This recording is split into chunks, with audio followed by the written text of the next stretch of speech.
And as I said, welcome and thank you all for accepting our invitation to join us today for the FMCSA Clearinghouse presentation and get you guys the information you need so that you know exactly what you need to do as an employer of FMCSA DOT covered employees.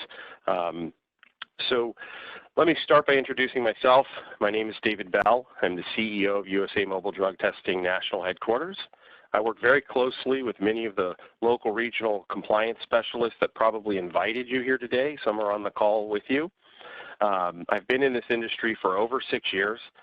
I work with many companies, hundreds of companies, from small to large, on their drug and alcohol testing programs. So we have intimate knowledge of what's going on in this industry. I am a certified collector and trainer, as well as a certified trainer for a breath alcohol technician. Over the years, I've written countless articles on the impact of illicit drugs and alcohol abuse in the workplace and how it affects safety and productivity specifically. I also speak publicly on issues employers are facing with drug and alcohol abuse in the workplace, more recently the legalization of marijuana being a big topic. I'm joined today all the way from SAPA, Joe Riley, who's our Senior Compliance Officer for USA Mobile Drug Testing. He oversees all of our compliance and has a wealth of knowledge with over 20 years in this industry. He's a past president of DASHA, the Drug and Alcohol Testing Industry Association. He's a regular expert witness for drug and alcohol related items, as well as he's written hundreds of company drug and alcohol testing policies. So thanks for being here, Joe. We hope to get an update about that later. Good to be here. Awesome. So let's jump right in. So for those of you who don't know what the Clearinghouse is, and this is kind of your first introduction to it, basically the Clearinghouse is an online database with real-time information for FMCSA covered drivers, specifically their records. And they're going to be used by the Federal Motor Carrier Safety Administration, the FMCSA, the state driver's license agencies, state law enforcement personnel, as well as employers, many of you on the phone. One of the primary uses of this Clearinghouse database is to prevent, driver job hopping, those people who want to cheat the system and have learned ways to do that because the information currently isn't real time. So basically, they just leave a job when they have a violation. They go apply at another company. So clearly they're not going to report the previous violation that they've had. Maybe they had a positive test or a refusal. Maybe they just don't want to go through the SAP process and they think, you know what, I found a way to get around this. I'm just not going to tell people about my previous employment. Maybe it's so bad for them that they're going to go to another state and they're going to get a new CDL license. And because, again, that information isn't real time, it's not available immediately, they're able to get a new driver's license and circumvent that process. So that's kind of where the Clearinghouse is going to fill a void for us. So the information that's going to be stored in the Clearinghouse are going to be refusals to test, both determined by the MRO as well as the employer.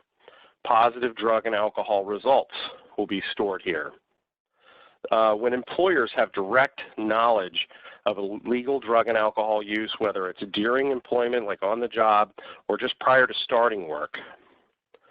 The substance abuse professionals, are known as SAPs, their reports when a completion of return to duty is done, and then the employers are going to be reporting those negative return to duty results once they kind of gotten started. So that's the type of information that's going to be stored here that employers need to know immediately. State driver's license agencies also need to know that immediately, as well as the FMCSA.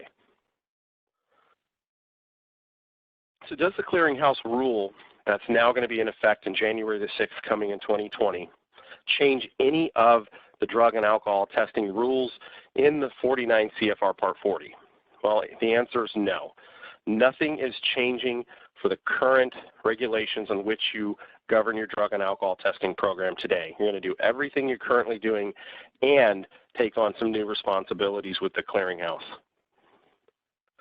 Covered drivers, including those drivers with a CDL operating on public roadways, like those truck and bus operators with a vehicle gross rate combination of 26,001 pounds or more. If you're a passenger vehicle carrying 16 or more passengers, including the driver, or any size vehicle that's going to be transporting hazardous material and it has to have that placard. So those are the types of drivers, just like that are currently having to be drug and alcohol tested.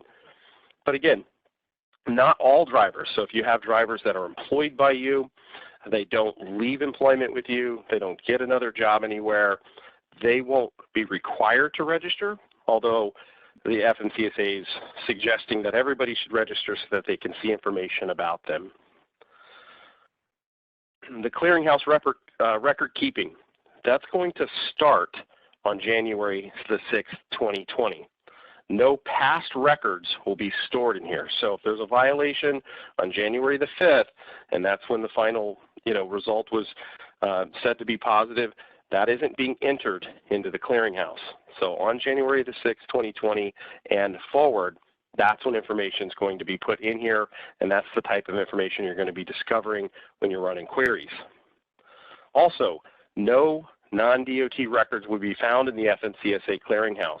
Employers will have to complete, as part of that process, for the next 3 years, from January 6, 2020 to January the 6th of 2023, you're going to continue to do your paper process in which you're going to get those previous employer checks done and simultaneously running queries to see if there's any new reported information stored in the clearinghouse. So just wanted to point that out, make sure that you don't stop doing one and start doing the other. It's really, really a critical piece to know. Also, some of those other non-DOT situations which you might be confused. If you have a company policy, maybe you had a post-accident, it didn't get qualified as a DOT post-accident test, you did a company policy non-DOT test, the result of that test came out to be positive, it is not going to be stored in here. As we said earlier, non-DOT records won't be stored. So keep that in mind. And also, FAA, FTA, none of the other agencies' records are going to be stored. It's just FMCSA. So employers, drivers, and service agents are going to be required to be registered in this clearinghouse. That's going to be the medical review officers, the substance abuse professionals, the consortia third-party administrators like USA Mobile Drug Testing, law enforcement agencies, the state driver's license agencies will also register, and they're going to have authorized access to that information. Clearinghouse registration is scheduled to open like right now. The fall here is coming up on us. Those of us who are in Florida, we know the fall's like summer, but with pumpkins. We're happening, fall's coming right in. And we'll get an update from Joe here at the end of this presentation, see if we've got any more information about that. But we're expecting an open here very shortly, and then all of the required people will need to register for that, so that's going to be important. Hey, Dave, I can confirm that yeah. because the clearinghouse Perfect. folks were here this morning at the conference that I am attending, and the registration process will start in October, not necessarily October 1st, but it will definitely start in October. And any of the folks that are eligible to register, like all the ones you listed on the slide, can start registering in October. That's great news. So that gives plenty of people time to register if they have any challenges, the drivers, and get everybody registered. That's fantastic. You would also want to go directly to the clearinghouse website at clearinghouse.fmcsa.gov or .dot.gov, and then there's a section right there on the main page that says register. If you haven't, please do so. You'll get all of the updates that are coming out from the clearinghouse as to when it's actually live, and any other information that's coming out, they're going to be notifying you. So please sign up there.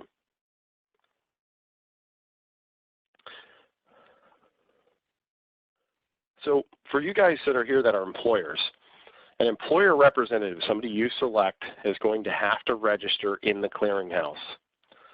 That employer representative, if it's you, if you're here, maybe you're a DER and you're going to be that registered holder, you're going to be designated as the designated administrator.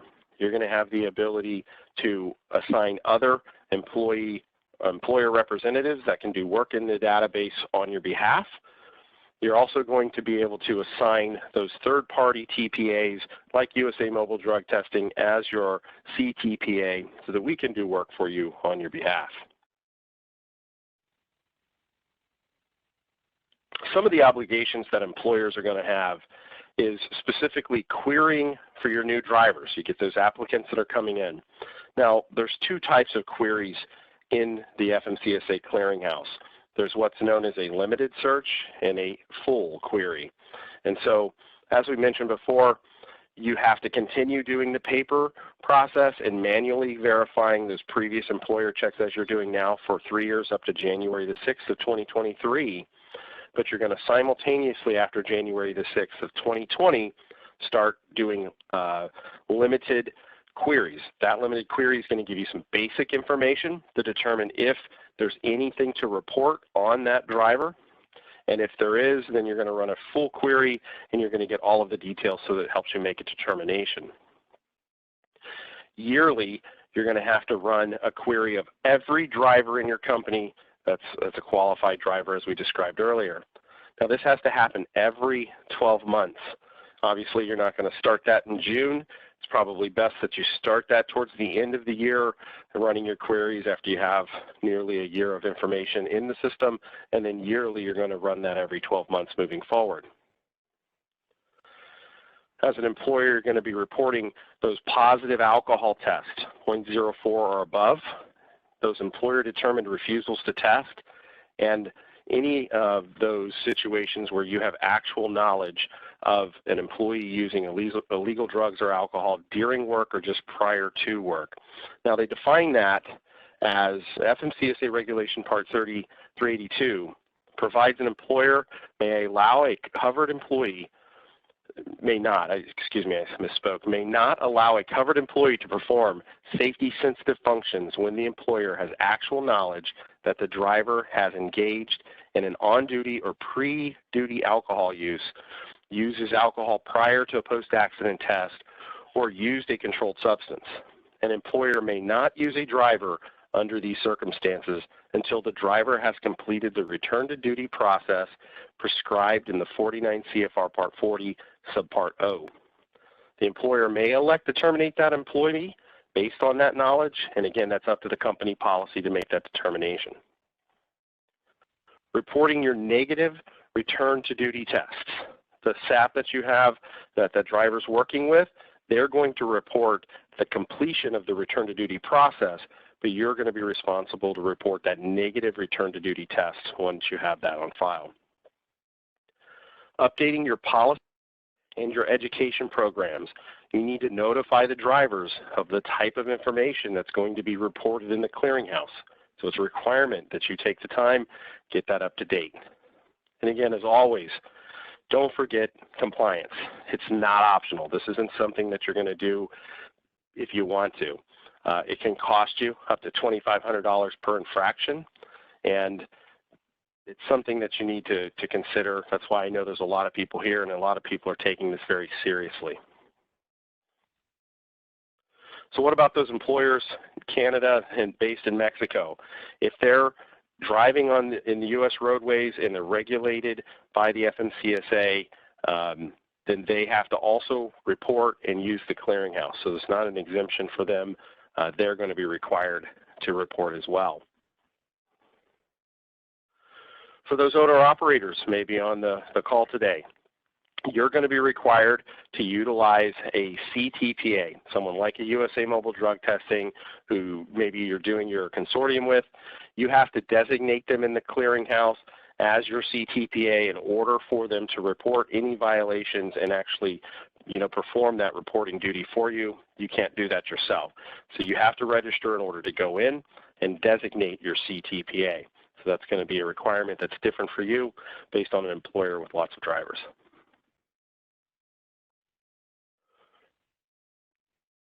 Now for the drivers themselves, they're going to be able to log into the system once they're registered. They're going to get to see the information that has been reported on them if there's any information reported. All information now is going to be tracked by the CDL number. So, and the state of the issue of the CDL license. So that's going to be something that's new for most people. For the last 20 plus years, you've either been using a social security number or a specific ID number.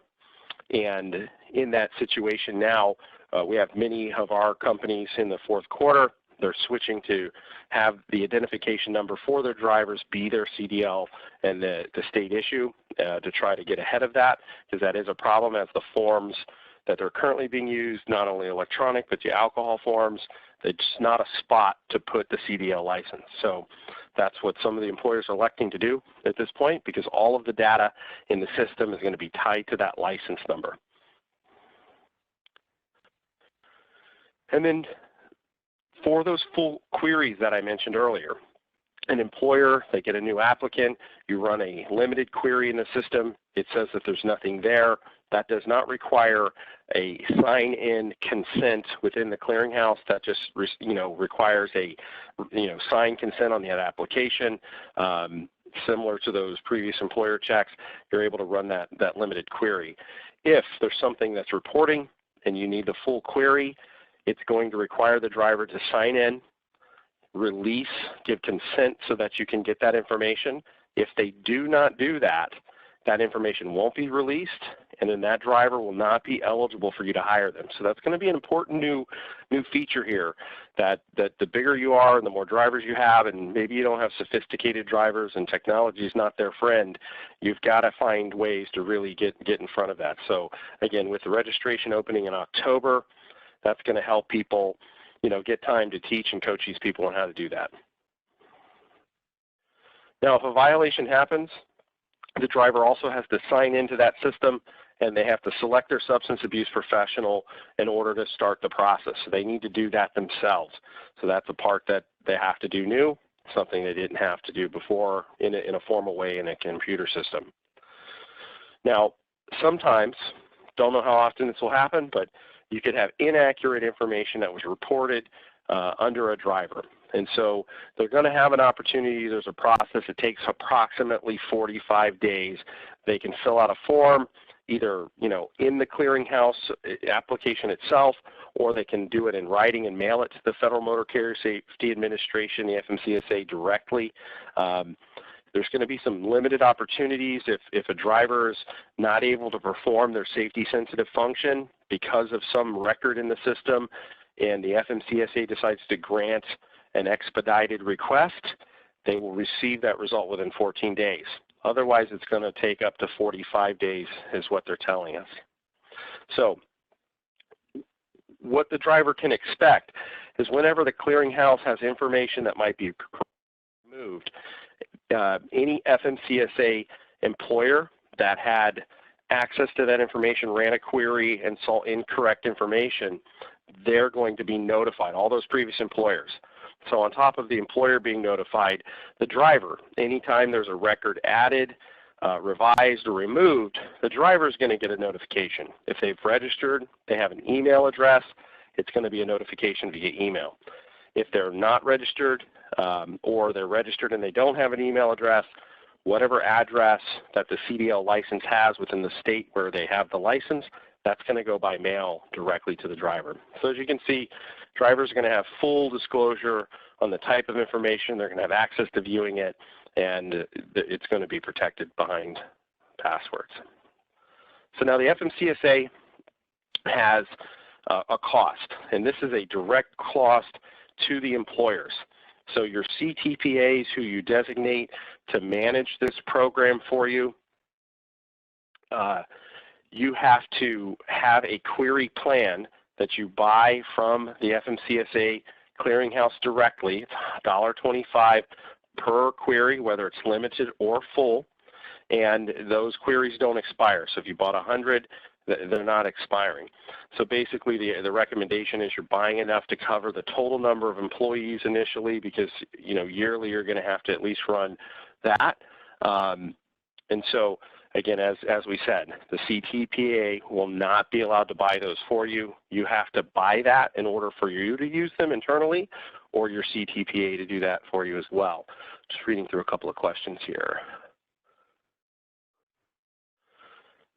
good point someone was making, that on those pre-employment circumstances when you have a new applicant, you're only going to be able to run a full query. It's not going to be a limited. So kind of a little bit of a confusion there for you, wanted to clear up. And a note from Joe here, those queries are going to be able to start buying them as early as November. So that's really good. You can start to get those set up and designated to be prepared so that it's not a backlog into January. The MRO is required to report to the clearinghouse any positive DOT drug test results and any MRO determined refusals to test. The refusals to test reporting includes test results reported as substituted or adulterated, the situation where somebody's trying to cheat a test. The MRO has 2 business days to report into the clearinghouse once the final test result is verified and reported. The MRO also has a responsibility within 1 business day to report any changes of results previously reported to the clearinghouse. So if for any reason a result was reported as a negative and then changed to a positive, the MRO would then have a requirement to note that in the system within 1 business day. The information that the MRO that's required to report has to include the date and the date of the test, the date the verified result was reported, the reason for that test, along with the test result itself. In the case of an adulterated specimen, the adulterated substance, the reason for the adulteration determination, so that report has to be reported into the system. The federal drug chain of custody, so your CCS by specimen ID number, has got to be listed there. The driver's name, as we mentioned, all records are going to be stored by that commercial driver's license number, and the state of issuance, as well as their date of birth. The employer's name, their address, and the US DOT number if it's applicable, and that has all to be reported by the MRO. Now, for your DOT specimen collectors, now for all of those guys that you may have employed or that work for us, those collectors are not going to be registering and they're not going to be reporting anything in the system. So definitely see some potential challenges there. We'll talk about those later.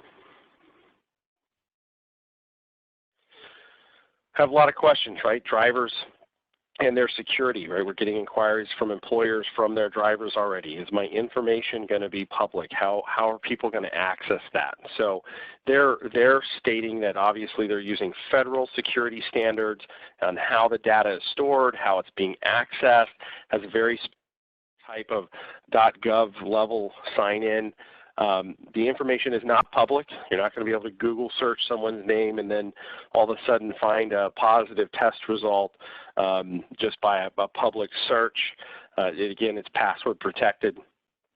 And for those full queries that are being done, the driver actually has to go in and consent after the request is made in order for the information to be released. So again, those full queries aren't going to just be released without that consent. And then lastly, we get this question all the time, but the DOT drug and alcohol testing information, it isn't governed by HIPAA. So the clearinghouse doesn't fall under HIPAA, so there is no HIPAA requirement. But again, they're ensuring us it's very safe and all of the information will be protected. As you know, the DOT drug and alcohol testing results are more sensitive than just employee records, so they're taking that same approach here with this clearinghouse. So they're rest assured we should be safe.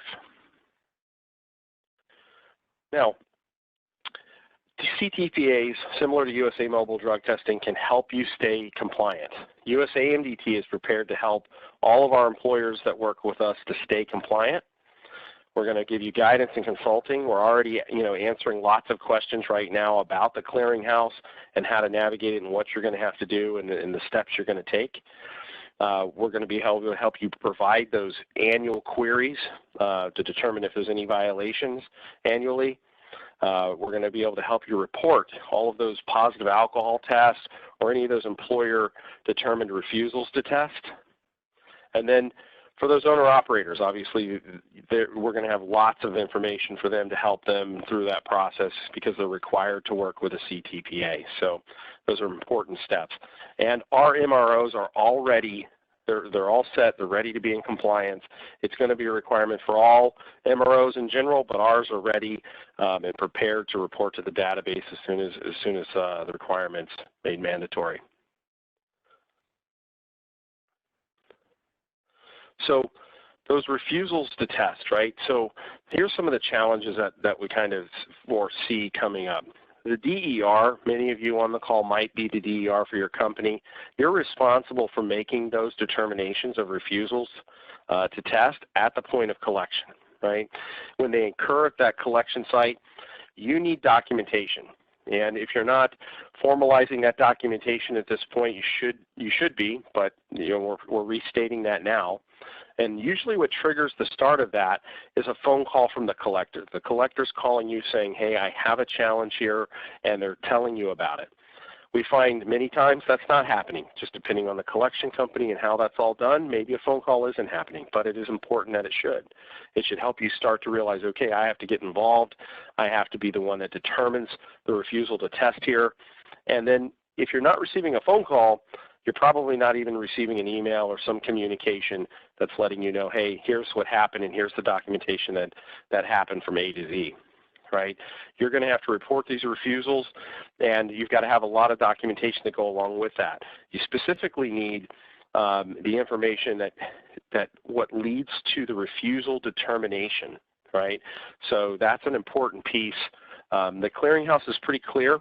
They've outlined this for us.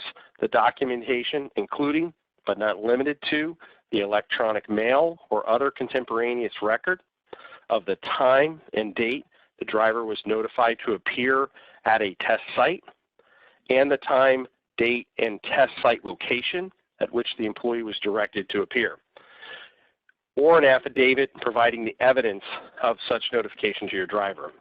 So a certificate of service or other evidence showing that an employer provided the employee with all documentation reported regarding the refusal. So again, you need to explain to them, show them the documentation in that determination to make sure they're notified.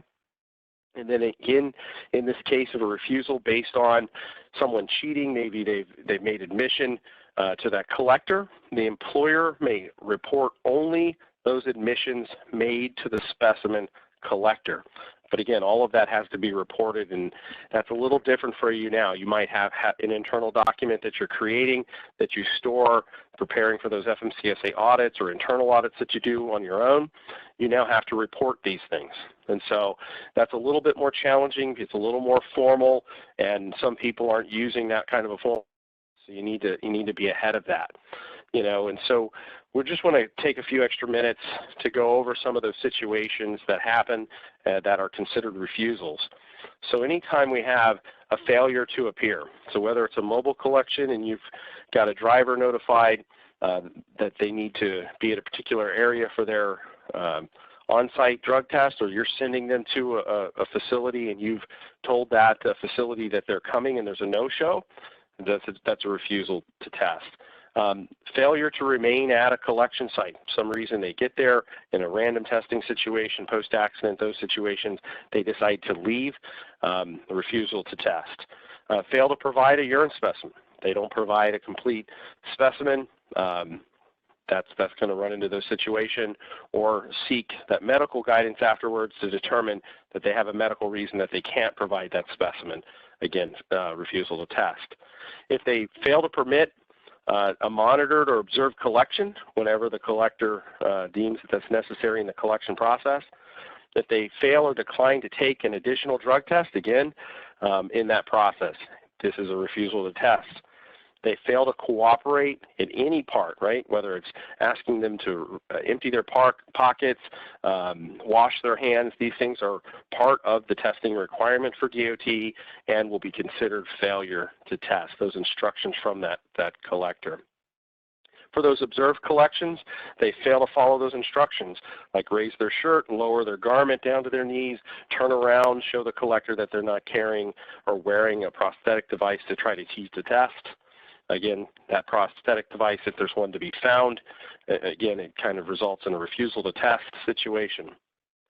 If they admit to the collector that they've cheated in any way, substituted that specimen, or added something to it to try to beat that test. If they fail to appear for an alcohol test, right? Same situation as the urine. If they're told to be somewhere and then they don't show up and that collector has knowledge that they're supposed to be there and then lets you know that they don't arrive. You have to make those determinations, but oftentimes it's a refusal to test. They fail to remain at that alcohol testing site.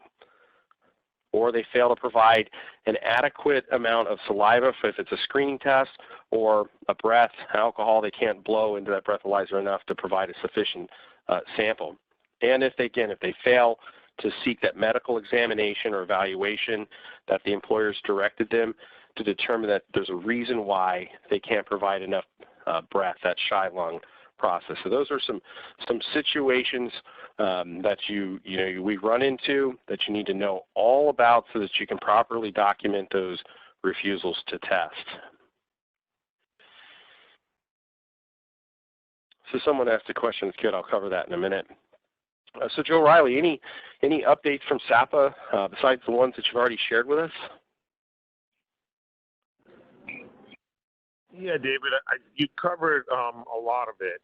Again, the timeline has been promised for registration to be open in October, not necessarily October 1. The queries for sale in November.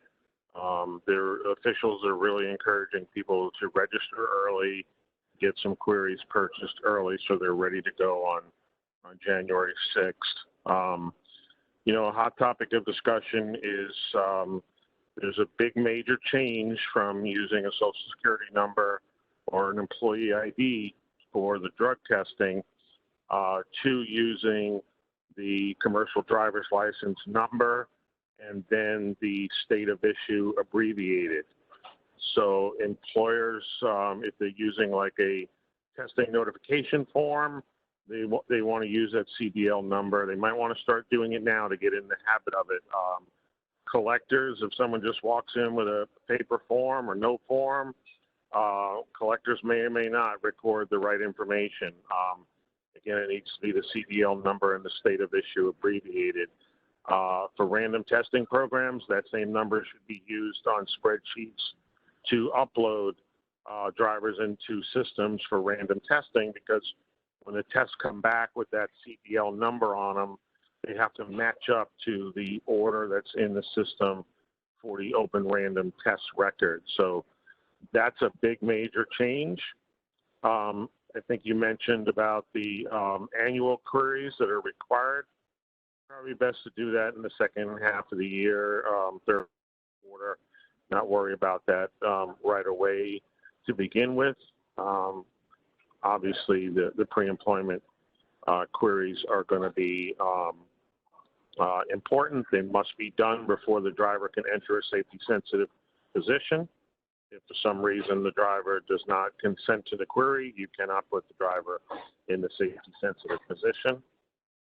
When you do the annual queries, if someone has a hit that's not been satisfied with the SAP program and return to duty testing, that driver is going to have to be removed from the safety-sensitive position. So you really covered everything pretty well. There'll probably be some questions. I'll be happy to jump in on any of those also. Great. A couple other dates that are important if you happen to be near. Travel into Phoenix, Arizona on November the 6th, or down in Orlando, Florida on November the 13th. And DASA, as the National Drug and Alcohol Screening Association, is sponsoring some workshops for the clearinghouse. Again, to just get crystal clear on the things you need. And any updates that might have been announced near that. The presenters are going to be Patrice Kelly, as well as FMCSA officials. Patrice is obviously the Director of the Office of Drug and Alcohol Policy Compliance at ODAPSI in the Office of the Secretary of the U.S. Department of Transportation, DOT. So again, good opportunity to have a decent meeting, get to meet the FMCSA, get any updates. So if you can make those meetings, they're going to be really great to attend. They've already had one. Again, SAP, I know FMCSA was there, and Joe, thank you for being present there and giving us those updates. We do have a couple of questions, so let me just see if I can cover all of them and I don't miss any. So hang on, there's a few, so I'm just going to review.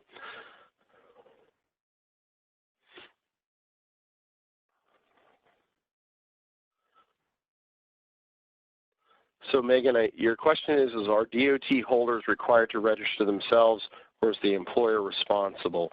So I'm assuming you're asking if that is like an owner-operator working for your company. Obviously, the person with the DOT number, if they're an owner-operator, they're required to register.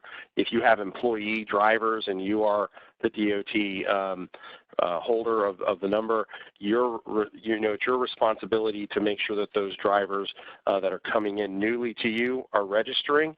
Again, encourage your existing drivers to register, although they're not required because they don't have a moment that triggers where they have a need. Obviously, annual queries that are being done might produce a result and they may then want to register, but they're not required if they remain an employee, right, past that January 6th. So hopefully that answers your question. If not, just type in the bottom and we'll clarify. See, we had another question here.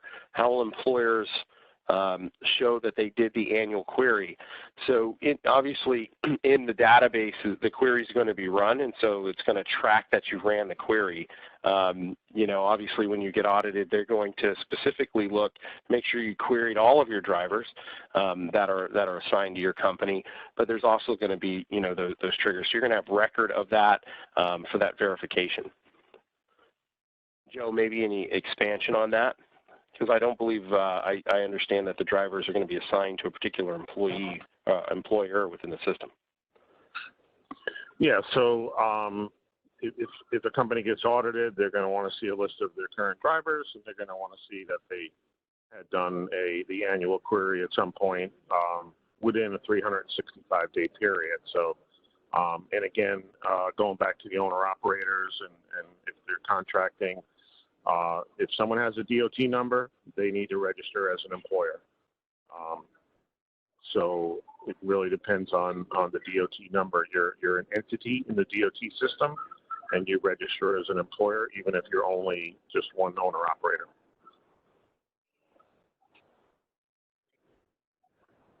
Got it. Another good question is, for those pre-employments, when they run that full query, is there going to be something that can be printed that someone can say, hey, I'm clear, on those limited searches, or is it just going to be kind of stored internally? Well, they're going to be stored. I mean, you could certainly, print screen to keep a paper record of it. But, the system is designed to be pretty electronic and automated and, avoiding paper. But you could always, you can always do a print screen of what you're looking at.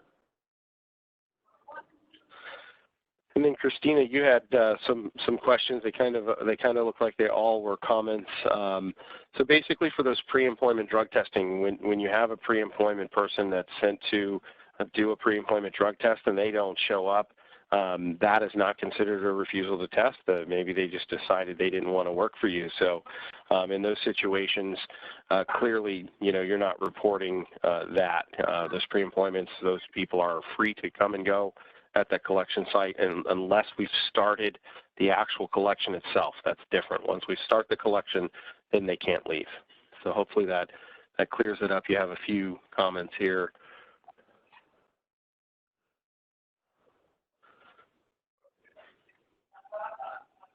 Okay, it looks like a couple of repeat. See if anybody else. Again, point out if you have collectors working for your companies, you need to do some training to make sure that those collectors start to use the CDL and the state of issue abbreviation right now, again, to make sure this process is smooth. I know many companies have had us update that in their rosters so that the selection's coming out using the CDL number for identification. And then again, this fourth quarter gives you an opportunity to kind of practice when it isn't required. And so if you make a mistake, obviously you're not going to have a penalty. So it's best to start early. Another question? Yeah, so good question. Can your policy be an amendment? Absolutely. So USA Mobile Drug Testing does have some amendments that can be provided. Speak to your compliance specialist, and then that's an amendment, letting the drivers know, piece of education you can share with them on what is being stored. Again, that requirement can be done as an amendment, doesn't require a brand new policy. But if you haven't updated your policy in many years, it's probably not a bad idea to take a look at it. There was some things that changed at the beginning in January 2018, and if you did make an update since then, you highly recommend that you do so because it was required to do so last year with the additional drugs added to the panel, so keep that in mind.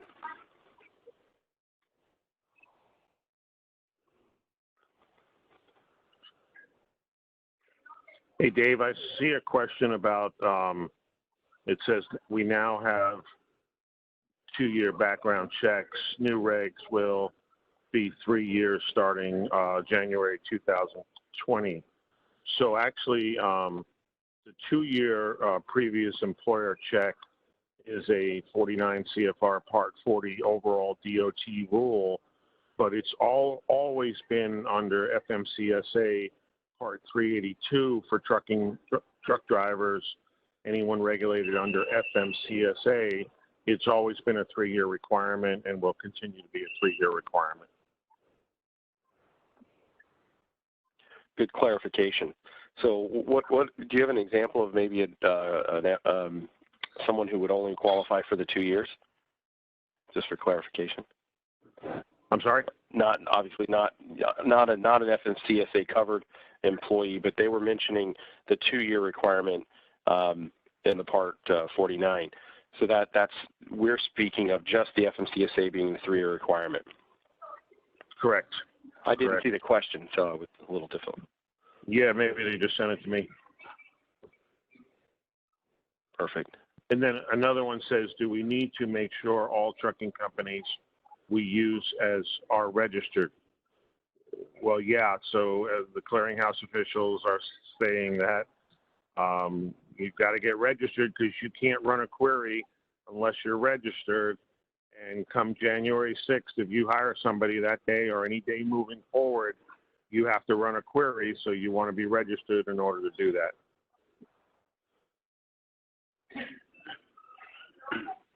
Yeah, and expanding on that question, those owner-operators they're required for their own testing program and to be in a consortium.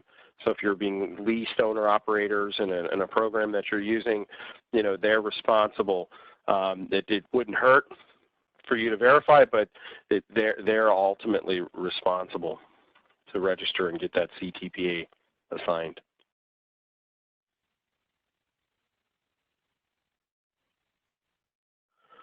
So ask the question, does the driver have to register in order for a query to be done? So for those limited queries, those yearly queries that are being done, they don't have to be registered again. So if that employee is working for you today, they're still working for you a year from now, you go to do that yearly query, they do not have to be registered for that limited query. But all drivers that are looking for new employment on January the 6th and forward are going to be required to be registered. So just to save confusion, it probably doesn't hurt to have all of your drivers register now so that they can see what information is there, what may be reported, get notifications if there's anything reported, maybe inaccurately, they'll get that notification. So again, highly advised that they all register. But again, as you can see, there's a little bit of a difference. So hope that answered your question, Rob. Those are all the questions I see. Really good questions. We're obviously always available for you. Your local compliance specialists are always there for you as well. We want to make sure you guys are prepared please reach out to us at any time for any questions. Speak to your local compliance specialist, because we're going to have programs for you to sign up for so that they can help assist you in the reporting requirements and do some of those things for you. So you got to speak to them directly and figure out exactly what program fits best for you. So thanks for your time. Joe Riley, thank you for being here from SAPA. That was great information to learn today. And we appreciate everyone's time. Reach out to us if you have any questions. Thank you.